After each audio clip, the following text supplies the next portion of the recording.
Halo teman-teman semuanya, perkenalkan nama saya Arif Rahman Mubarok. Saya dari D3 Teknik Informatika UNS. Di sini saya akan mendemokan proyek tugas akhir saya, di mana tugas akhir saya membuat produk point of sale dengan nama Gutoko. Oke, langsung saja saya akan mendemokan. Eh, Sebelumnya kita perlu masuk menggunakan Google dengan cara klik di sini. Nanti setelah login akan dilempar ke dashboard, di mana di sini akan menampilkan list-list toko yang sudah dimiliki sama owner atau si user yang login tersebut. Oke, untuk mengatur atau memanajemen salah satu toko kita perlu klik salah satu toko di sini. Di sini terdapat dua toko yaitu Indo April dan Misue dan ada deskripsinya. Nah, untuk memanajemen kita perlu klik manage di sini. Lalu, nah di sini akan menampilkan informasi total kasir, total supplier, total barang, dan jumlah transaksi pengeluaran. Dan juga di sini akan menampilkan grafik penjualan dan pengeluaran dalam 1 tahun terakhir, di mana kita bisa memfilter berdasarkan bulannya. Seperti itu, sebagaimana mestinya di toko. Toko itu pasti punya produk. Nah, untuk memanajemen produk kita perlu masuk ke menu produk, ke daftar produk. Nah, di sini akan menampilkan produk-produk yang sudah ada di dalam toko. Untuk menambahkan produknya kita perlu ngeklik tombol tambah produk di sini. Lalu kita bisa mengisi secara manual dengan cara pilih kategori, merek, mengisi nama, SKU dan lain sebagainya. Atau kita bisa juga mencari produk yang tersebar pada umumnya yang sering dijumpai dengan cara memasukkan barcode-nya. Nanti akan muncul hasil pencarian sesuai barcode. Nanti akan terisi kategori, merek, nama, dan juga SKU-nya. Nanti kita tinggal mengisi harga beli dan harga jual. Misalkan saya contohkan seperti ini.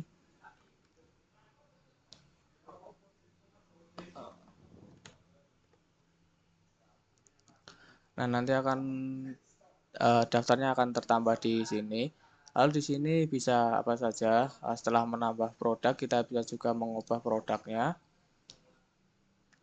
Dengan cara klik kirim nanti akan terubah produknya. Setelah itu kita bisa juga memberi diskon kepada produknya, di mana nanti di sisi kasir nanti akan terdapat diskon. Nah, nanti klik diskon di sini. Ini dalam bentuk rupiah ya. Jadi misalkan kita beri 500 rupiah.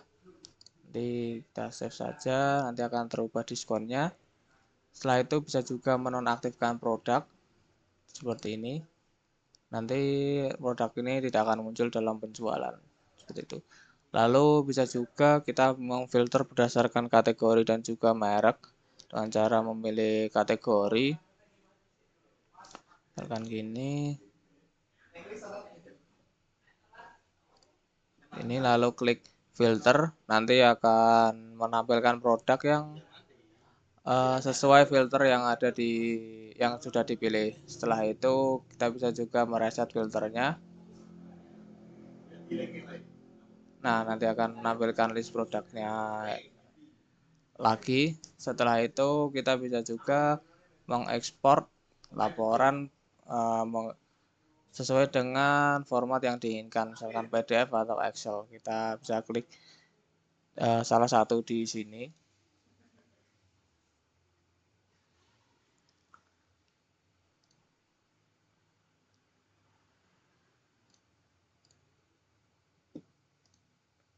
Nanti akan muncul produk-produk yang aktif.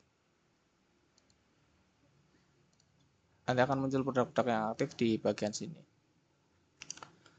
Setelah itu, selain di produk, tentunya di sini ada kategori dan merek. Kita juga bisa memanajemennya di sini. Kategori ini, Kita bisa manajemen di sini, dan merek juga kita bisa manajemen di sini.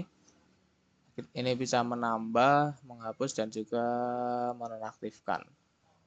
Setelah itu ada fitur pengeluaran, yang mana di sini digunakan untuk mencatat pengeluaran dari toko tersebut. Nanti kita bisa menambah pengeluaran. Kita bisa memilih kategori, tanggal, jumlah pengeluaran, dan pengeluaran ini untuk apa. Setelah itu deskripsi, sama kita bisa mengisikan nota, menginputkan nota. Setelah itu jika nanti sudah diinputkan, nanti akan statusnya proses seperti ini. Kita bisa melihat detailnya.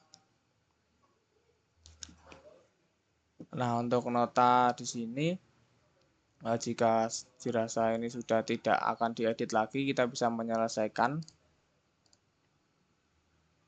Lalu nanti statusnya akan menjadi selesai. Sini untuk mencatat pengeluaran toko tersebut. Di sini bisa juga memfilter berdasarkan tanggal pelaksanaan dengan cara memilih tanggal awal dan juga tanggal akhir. Misalkan kita pilih bulan Maret saja. Lalu kita klik filter di sini, dia akan muncul pengeluaran yang terdapat di bulan Maret saja. Seperti itu. Di sini juga terdapat informasi total seluruh pengeluaran, total pengeluaran diproses, total pengeluaran batal, total dan juga total pengeluaran selesai. Untuk pengeluaran di sini bisa juga kita memanajemen kategorinya dengan cara klik di pengeluaran, lalu di submenu kategori. Di sini kita bisa memanajemen kategori sesuai keinginan.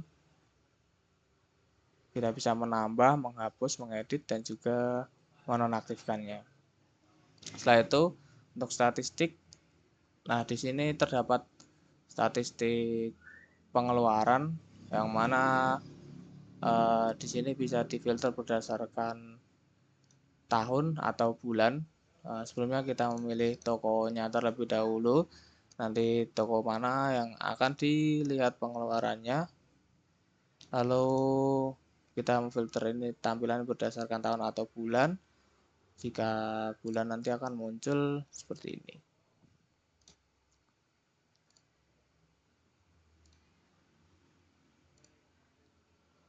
Nah, seperti itu. Setelah itu kita bisa juga melihat penjualan yang sudah dilakukan oleh kasir. Nah, di sini kita bisa melihat list-list penjualannya, dan juga kita bisa melihat detailnya. Nanti dalam detail ini terdapat informasi penjualan, informasi toko, informasi pembayaran, dan juga detail produk-produk yang sudah dijual. Seperti itu.